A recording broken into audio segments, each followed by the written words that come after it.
Alors Claudine, présente-toi un petit peu, dis-nous ce que tu fais et qu'est-ce que tu vas nous parler, de quoi tu vas nous parler exactement. Alors je vais vous parler de référencement naturel, mais voilà mon t-shirt que je vous fais voir en vitesse parce que je ne porte pas. Pub Devoshka. Donc voilà, comme beaucoup de monde, je suis arrivée sur le net en tant qu'amateur. Ouais. Et vu mon âge, j'y connaissais vraiment rien et j'ai commencé à faire des sites pour un copain qui a vouloir le référencer. Donc je suis arrivée dans le référencement sur certains blogs, sur certains forums.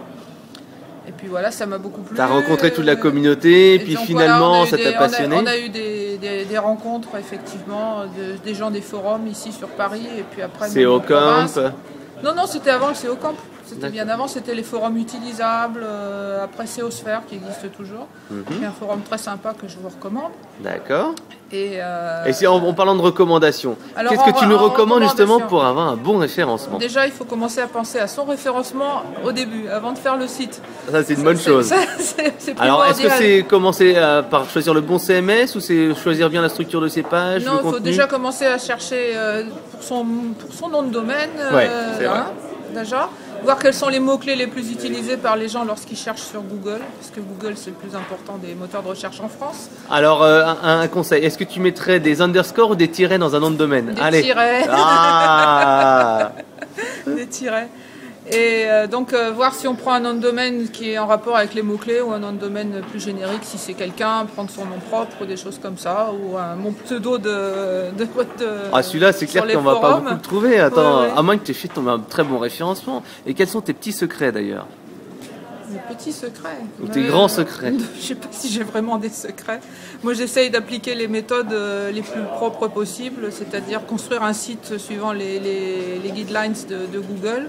En fait, avoir quelque chose qui soit bien structuré, avec les bonnes balises, pour être sûr que déjà aussi... En fait, peut-être que mon secret, ce serait d'essayer de désactiver tout ce qui fait que le site va être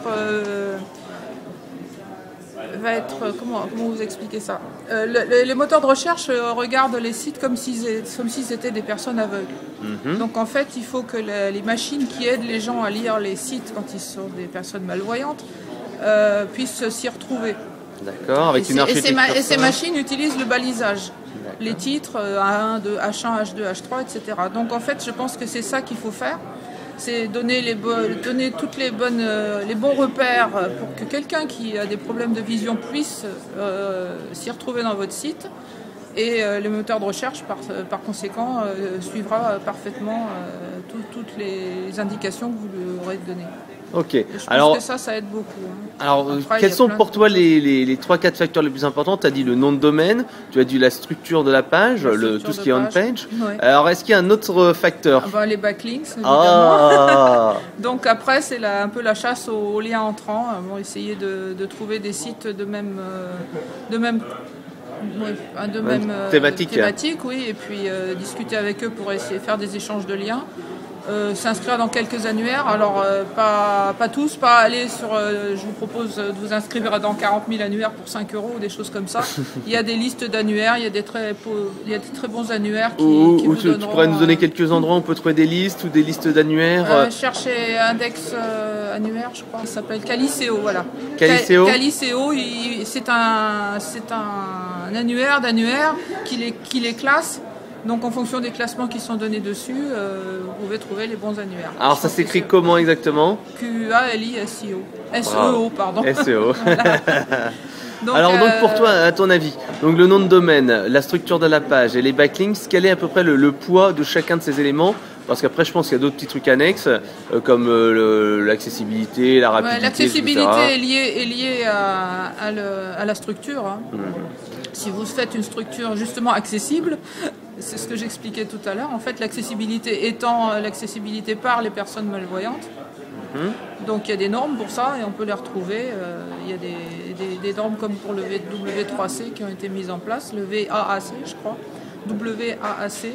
Donc si votre site est accessible, ça aide, je pense que ça aide énormément. Donc moi je pense que c'est plus... Bon, le nom de domaine c'est important, surtout il ne faut pas qu'il soit trop long. Mais c'est surtout toute la partie accessibilité qui, je pense, est très importante. Mettre les mots-clés aussi dans vos pages, évidemment, donc, mais pas en mettre trop non plus, parce que ça ressemble à n'importe quoi.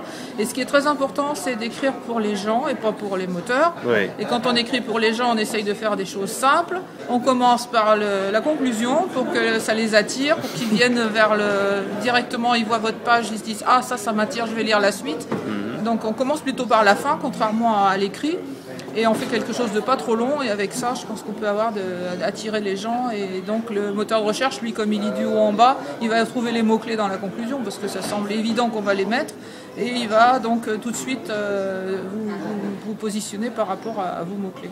Okay. Et après, il y a la structure du site en interne. Ouais. C'est-à-dire qu'il faut lier les pages entre elles en interne. Mais ça, si vous avez un bon CMS, ça va se faire tout seul, à condition de penser quand même à créer des catégories qui communiquent les unes avec les autres, pas des pavés qui sont complètement séparés les uns des autres.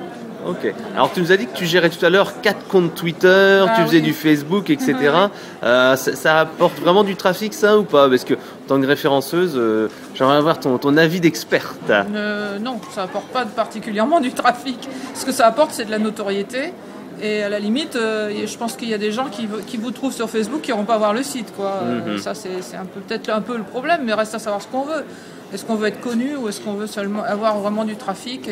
Pourquoi est-ce qu'on a un site? Et justement, une des choses au départ auxquelles on doit penser, c'est pourquoi on veut avoir un site.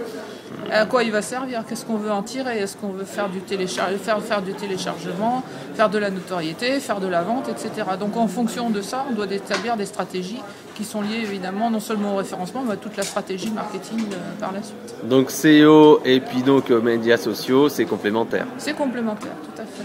Oui. Ok, voilà. Merci de ce bon discours, Claudine, et puis à très bientôt. À bientôt. Alors rappelle-nous l'adresse du site. Lequel? Ah, lequel? Lesquels? Celui que tu veux. Bon, mais on va faire, donc c'est dievochka.com, DIEVOCHKA.com. Ok, merci. De rien.